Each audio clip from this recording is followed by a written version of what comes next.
What's going on, guys? Obviously I'm here working on my X-maxx.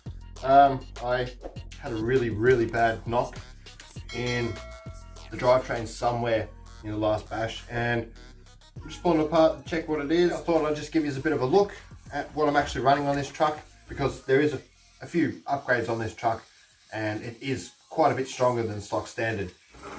And that center drive shaft is definitely bent. If you can see that, guys, there's actually a nice wear mark there. I'm not sure what that's from. So we know the center drive shaft is bent, but I'm going to have to check the differentials and the push drive, the main gears, everything. There was some sort of strange noise that I know was not the center drive shaft. I have replaced the push drive once. The stock standard one just wore out because I was silly on the throttle, self-riding the car everywhere, which I don't really do anymore with this truck, because it really does wear out your parts much quicker than if you just walked over and flipped the car back over and continue driving. So one thing I'm really going to have to do is put the original out drives back on the truck. These are the originals, I just stored them in this packet, but the GPM ones are completely worn away, both sides. I have actually had to rotate them once already, but both sides are now completely worn away. They've got massive grooves in them. I know people snap the stock ones quite often, but let's just hope I don't snap one before I get some replacement GPMs or whichever company I decide to go with. Two very important upgrades for the X-maxx, in my opinion, would be the RPM front and rear bumper braces. These things are extremely tough compared to the stock ones. I've never had a problem. I would highly recommend them for anyone. As you can see, I am also running both the front and rear tie bar braces or hinge pin braces. I can't remember what these are actually called, but these make a lot of difference in preventing damage to the actual chassis. Underneath the brace, it's full of dirt and stones and who knows what else. Some people, I think, epoxy or hot glue this whole area to prevent any damage or flexing. Now, I may do that not for the damage prevention, because that's the whole reason I bought these braces, but just to keep all this dirt and stuff out, because it will actually prevent any of that dirt getting in there next time. The gears are good, just a little bit dirty.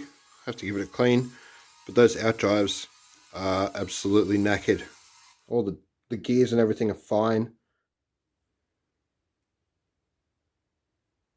So I've gone with 50,000 weight for the rear differential, and I'm going to put 80,000 weight in the front. Feels like a brand new differential. It's really tight, but that's a good thing. Really smooth.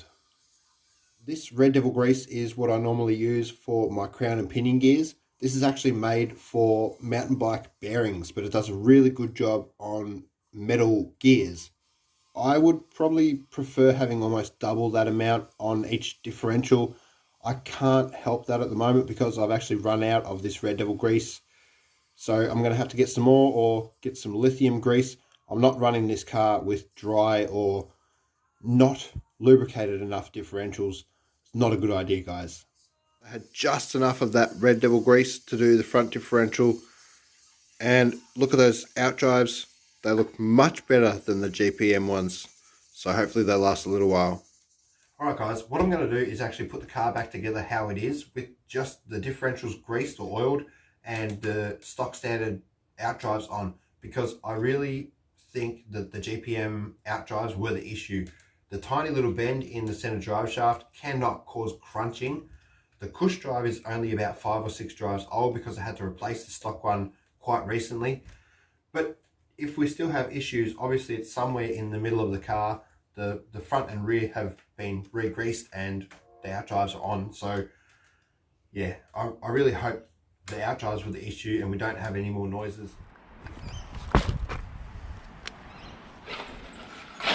Oh, yep. I think it's the input gears. They look extremely rounded off. So I'm going to have to get new front and rear input gears. This spider gear is out of the center differential. And as you can see, it is extremely worn away. That's the issue. Alright guys, it's been about 2 weeks since the last bit of footage from this rebuild, but all my parts are here now so I can get back to it. I really wanted to buy one of the MTC Racing center drive shafts, but they're actually in prototype or test stages still, so I just got a standard one for now. I got a new front input or differential pinion gear because I think I may have to replace both the input gears, not just the rear. I couldn't get the rear individually like this, so I had to get a full or complete differential. And I also got a tub of 20 million weight differential oil for the center differential. It was disgusting. I had to get that oil out. Some new stuff is going to be much better. But guys, most of these parts are coming from Hobby Direct or Metro Hobbies these days. I get most of my parts from those two local stores, if not just eBay. So I'll leave a link in the description for all the products. But let's get to this, guys.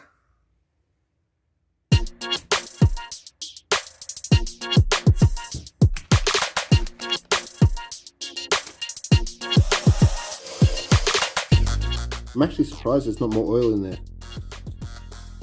I just need this.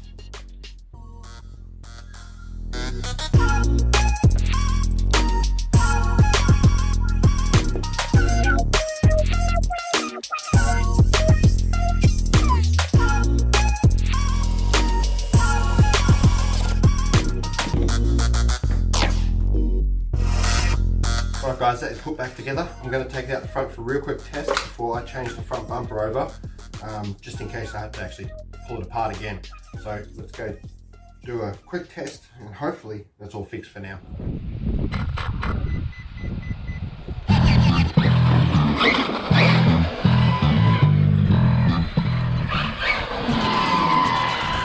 Much better.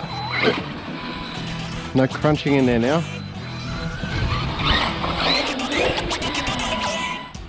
I am actually running the upgraded servo in this. I think they're 36 kilograms compared to the original 26 kilograms or something, and it's doing a fantastic job. The only other upgrades really on it are the Proline rear hubs, rear carriers with the upgraded bearings in there, the much larger bearings. They're excellent. All the swing arms and everything are still stock standard. Like I don't use the heavy duty ones or anything, as you can see. So I'll get inside, change that front bumper over, get it out as soon as possible. As I said, it feels great now. Can't wait to get it back out. Right guys, cheers, catch you in the next video, and as always, stay safe.